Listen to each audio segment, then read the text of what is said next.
सरकार का समय पूरा हो गया और 4.5 साल तक बताएं भारतीय जनता पार्टी के लोग कौन सी टैबलेट दे रहे थे आप, कौन सी टैबलेट मिल रही थी। और याद रखना नौजवानों, जो लैपटॉप नहीं चला सकता वो आपको लैपटॉप नहीं दे सकता।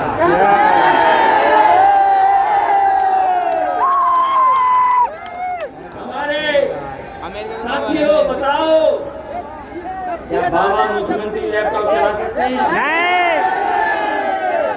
और अभी तो सुनने में आया है वो स्मार्टफोन भी नहीं चला सकते। और अगर स्मार्टफोन लैपटॉप चला सकते होते हमारे नौजवानों के हाथ में अभी तक सरकार ने दे दिए। इसलिए कहना चाहते हैं आपसे कि आपको योगी सरकार चाहिए कि योगी सरकार चाहिए? योगी सरकार चाहिए कि योगी सरकार चाहिए? उन्होंने उत्तर प्रदेश को पीछे कर दिया। उत्तर प्रदेश के हालात जो पैदा किए हैं, आज जो नफरत फैलाई है, ये जो बर्बादी हुई है, इतनी लूट कभी नहीं हुई होगी। इनका विकास तो हम लोगों ने तस्वीरों में देखा है, इनका विकास तस्वीरों में पकड़ा गया, इनके विज्ञापनों में पकड़ा गया। अभी कुछ दिन पहले याद होगा, एक विज्ञापन निकाला तो कलकत्ता का जो फ्लाईओवर है वो विज्ञापन में ले आए कि वो भाजपाइयों ने बनाया है। उसके बाद कारखाने, आपके यहाँ तो नहीं लगे कारखाने? नहीं लगे। कोई कारखाना लगा हो तो बताओ हमें। नहीं लगा। कोई कारखाना नहीं लगा, कोई नहीं लगा। अमेरिका की तस्वीर चुरा के ला गए।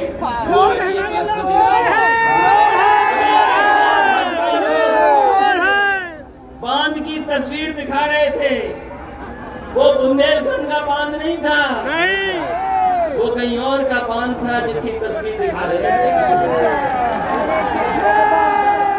ये विज्ञापन में भी झूठ दिखाते हैं। विज्ञापन में भी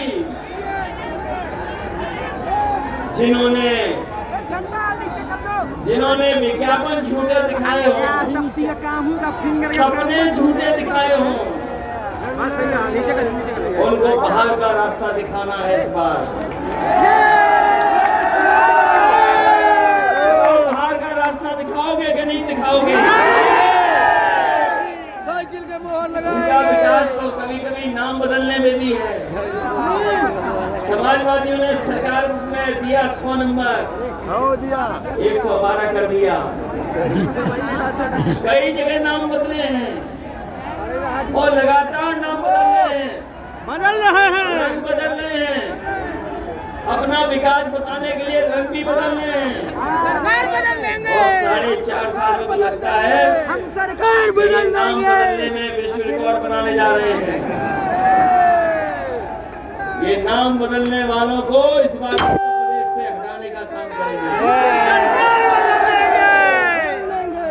इसलिए जहाँ महंगाई बढ़ गई हो, बेरोजगारी बढ़ गई हो और हमारे बुंदेलखंड के लोग अभी भी प्यासे हैं, अभी भी खेतों तक पानी नहीं पहुंचा पाए,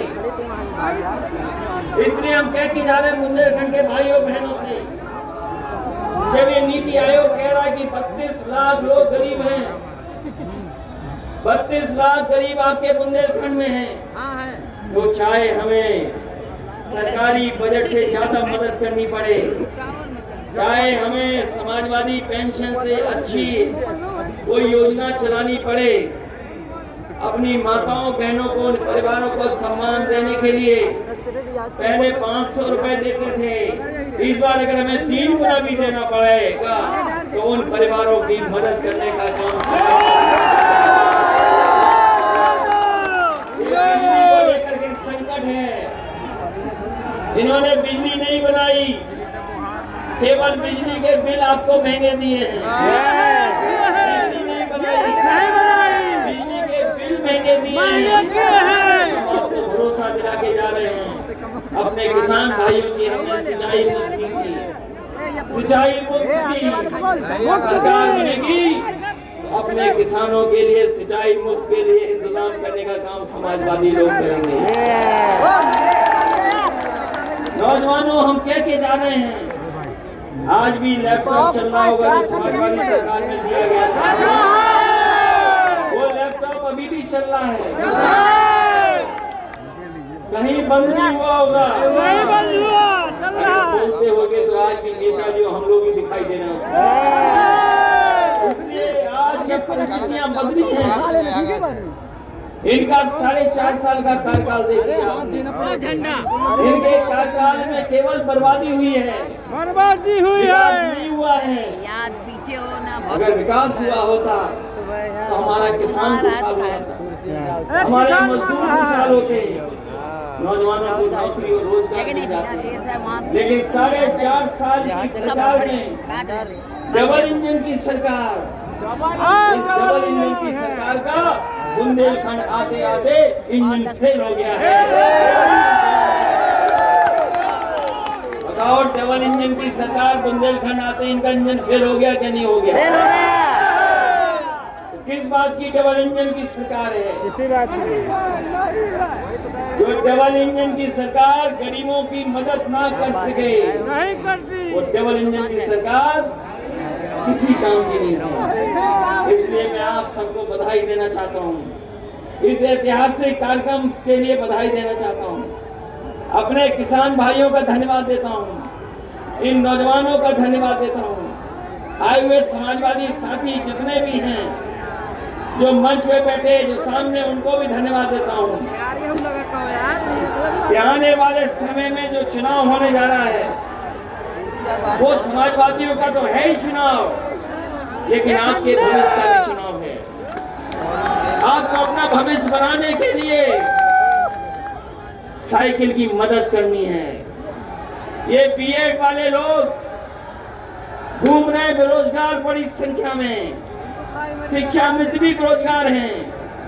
अभी टीएटी की परीक्षा हुई थी, ये टीएटी की परीक्षा देने लाखों लाख हमारे नौजवान गए, इतनी मेहनत की, परिश्रम किया, पैसा खर्च किया, लेकिन जैसे ही परीक्षा में बैठे पता लगा परीक्षा का पेपर लीक हो गया। ये हमारे नौजवान जानते हैं कि ये पेपर लीक पहली बार नहीं हुआ है। ओ झंडा, ये सरकार जानबूझ करके पेपर लीक करती है। ये लीक करने वाली सरकार है, वो इसीलिए लीक करती है क्योंकि हमारे नौजवानों को नौकरी और रोजगार नहीं देना चाहती है। टीटी के परीक्षार्थी हमारे भटक रहे हैं, बीएड वाले भटक रहे हैं, शिक्षा मित्र भटक रहे हैं, पीटीसी वाले भटक रहे हैं, कोई इंतजाम सरकार नहीं कर पाई। हम आपको भरोसा दिला के जा रहे हैं, समाजवादियों की सरकार लाइए और रोजगार पाइए, नौकरी पाइए, हमारे समाज का, देश का भविष्य भी जुड़ा है। इसलिए इन्हीं शब्दों के साथ, बहुत अन्याय है उत्तर प्रदेश में, मामूली अन्याय नहीं हो रहा, न केवल आपके यहाँ पर, हर जगह मनमानी चल रही है।